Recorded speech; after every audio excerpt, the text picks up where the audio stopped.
The rain had been falling since early morning.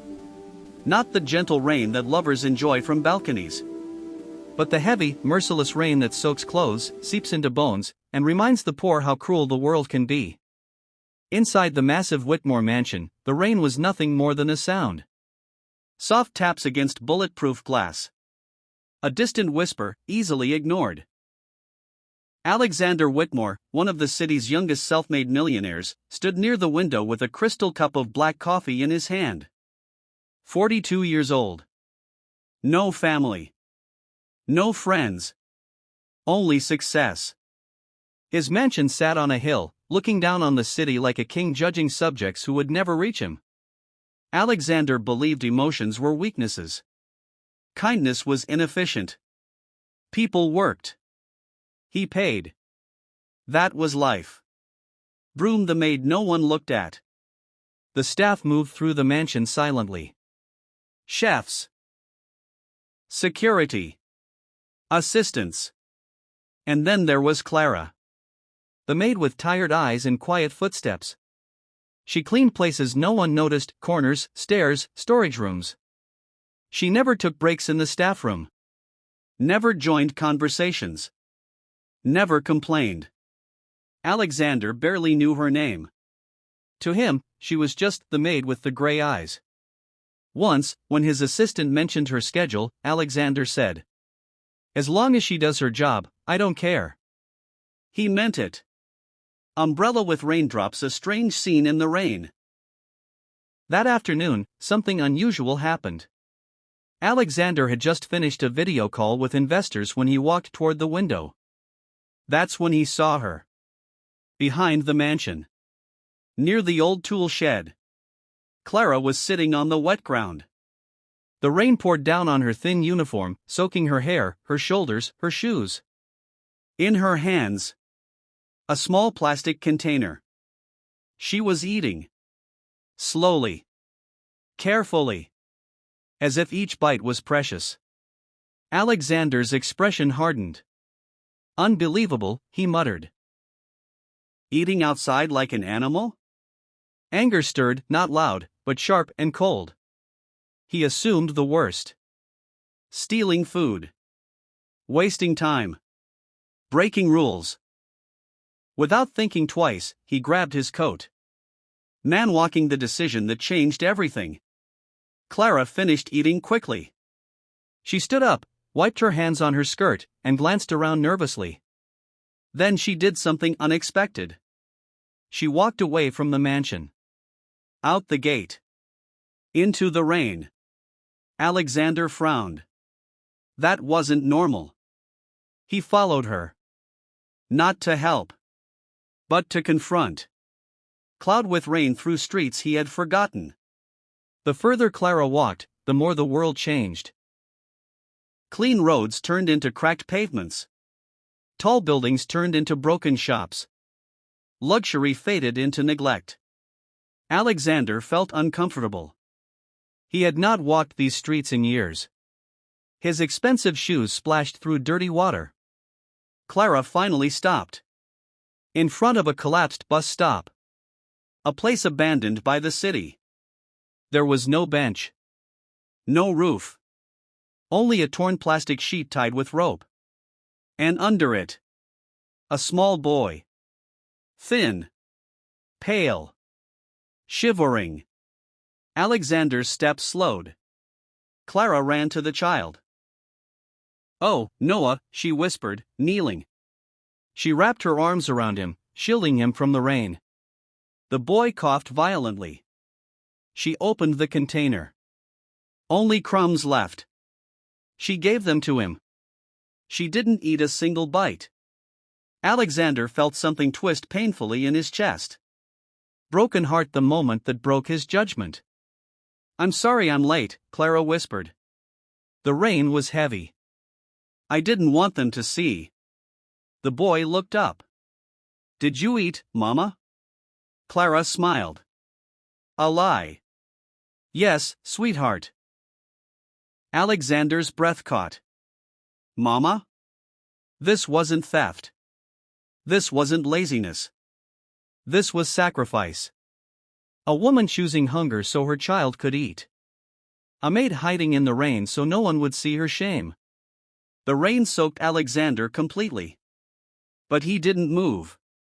For the first time in years, he felt small. Candle a night without sleep.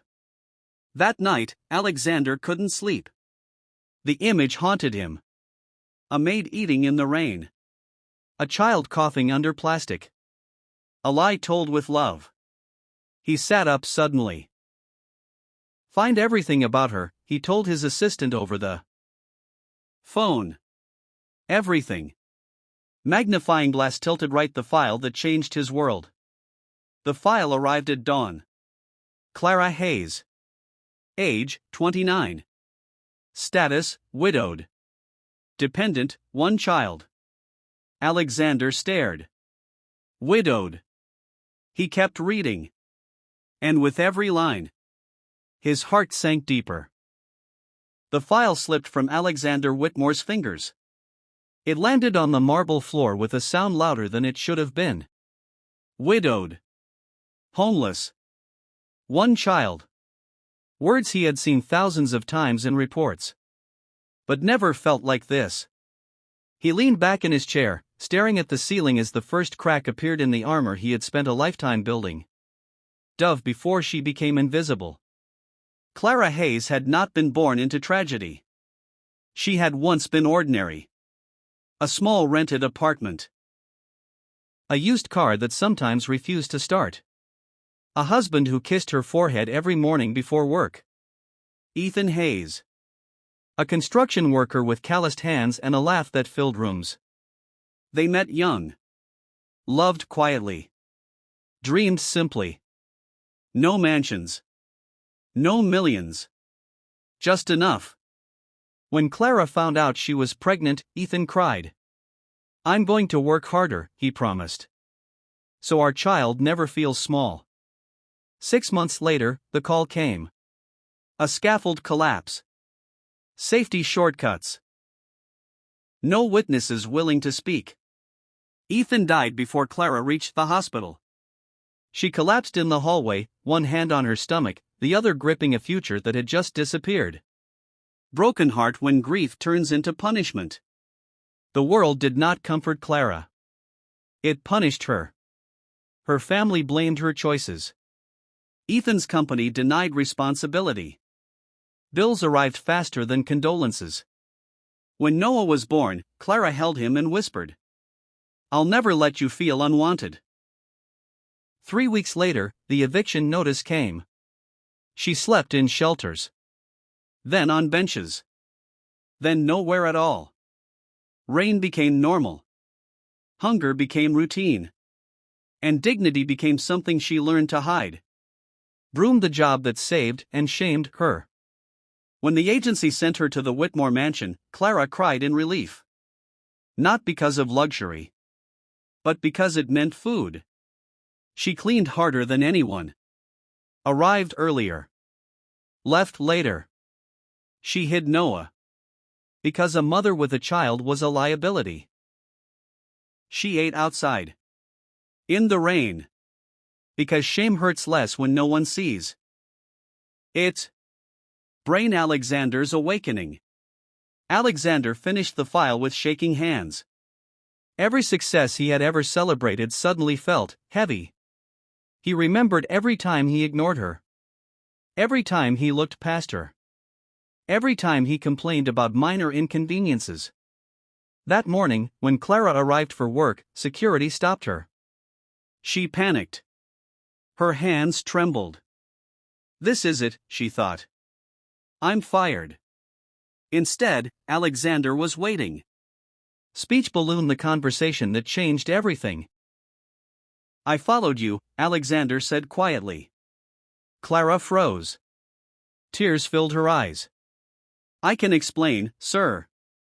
Please don't. I'm not angry, he interrupted. She looked up, confused. I'm ashamed. Her knees nearly gave out. Alexander continued. You were never stealing. You were surviving. She broke. Years of silence collapsed into sobs. I didn't want pity, she cried. I just wanted my son to live. Alexander knelt. A millionaire on marble floors. And whispered words he had never said before. You don't have to fight alone anymore. Hospital, a race against time. Noah's condition was worse than Alexander expected. Pneumonia. Malnutrition. Weak immune system. The doctor looked at Alexander seriously. If she'd waited longer, he wouldn't have made it. Alexander turned away, choking back tears. This almost happened under my roof. He stayed at the hospital all night. Not as a boss. As a witness. House a home, not charity. When Clara woke up in the guest house later that week, she thought she was dreaming. Clean bed. Warm blankets. No rain. Alexander stood at the door. This isn't charity, he said firmly. This is correction. She worked fewer hours. Earned more pay. Received respect. Noah healed. Laughed. Called Alexander Uncle Alex. Seedling the man who changed. Alexander cancelled meetings. Visited shelters. Listened. He learned that poverty wasn't laziness. It was bad luck without backup. He funded housing. Medical aid. Childcare. But quietly. Because real kindness doesn't need applause. Cloud with rain, the final rain. Months later. Rain returned. But this time. Clara stood inside. Noah beside her. Warm. Safe. They watched Alexander place umbrellas near the gate. No sign. No logo. Just protection. Noah asked softly. Why do you help people? Alexander smiled, not like a millionaire. Like a man finally awake. Because once, I saw someone eat in the rain. And I realized I had been dry for too long. Some people don't need advice. They need visibility. Some pain doesn't scream. It hides. And sometimes, the smallest act of kindness can rewrite a lifetime of suffering.